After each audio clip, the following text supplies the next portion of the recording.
Well, the future is looking very bright for startups in Korea. And some even believe that Korea is set to become Asia's Silicon Valley in the coming years. And it's not an exaggeration, and it doesn't hurt that the government is dishing out tens of billions of dollars in grants and other subsidies to foster startups. And let's jump right into the first in our 5-part series on startups in Korea this week. Here's our Kwon Soa.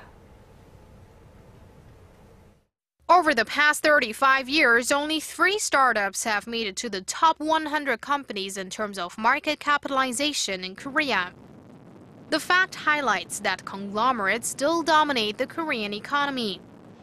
But there are signs the corporate landscape is changing. The number of startups in Korea has been breaking records in recent years, reaching nearly 30,000 last year. That's more than triple the number seen during the dot-com bubble from the late 1990s to the early 2000s. The number of serious investors has grown too. Almost $1.3 billion was poured into startups last year, marking a 27% rise from 3 years ago. The startup ecosystem has also strengthened with a rise in angel investors, accelerators, and networks. Startup Alliance, a joint effort between the government and private sector, for example, arranges special events to connect startups with potential partners and clients. Compared to Canada, where I'm from, Korean government, a lot of Korean institutions providing a really good environment to the people who are preparing to start a business.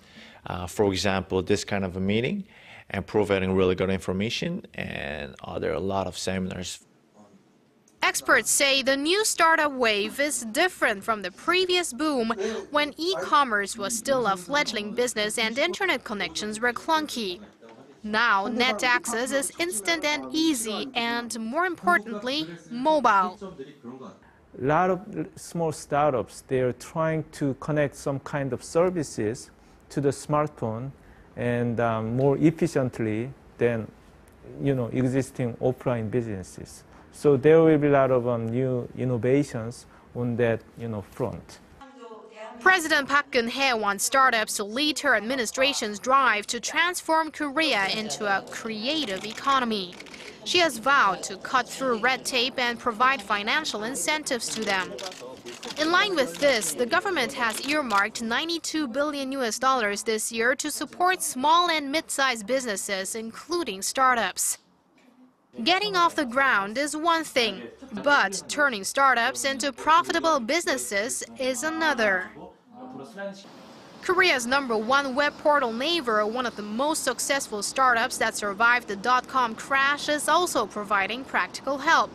It's opening a startup accelerator this year in Seoul's version of Silicon Valley, the Taeheran Valley. That area will also house a government-led tech startup campus and the 3rd Google campus in the world.